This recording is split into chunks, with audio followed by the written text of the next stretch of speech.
অধিকার কেউ গড়ে এনে দিবে না, লড়াই করে আদায় করতে হবে।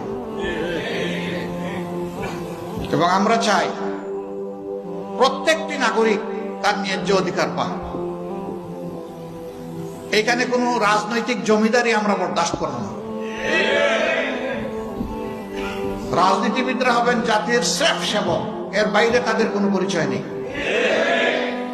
রাজনীতিবিদরা কখনো দেশের মালিকানা দাবি করতে পারবেন না। যারা এই মালিকানা দাবি করেছেন, যুগে যুগে তারা চরমভাবে অপদস্থ হয়েছেন। যারা এই দেশের মানুষকে নিজেদের প্রজা মনে করেছেন, আল্লাহ তাদের সম্মান উঠিয়ে নিয়েছেন।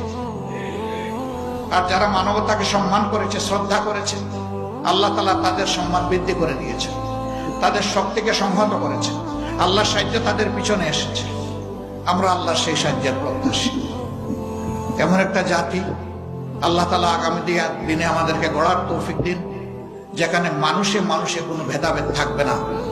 প্রত্যেকটি মানুষ তার দেশের পরিচয় দিয়ে দেশে এবং প্রবাসে, বিশ্বে সকল জায়গায় গর্ববোধ করবে।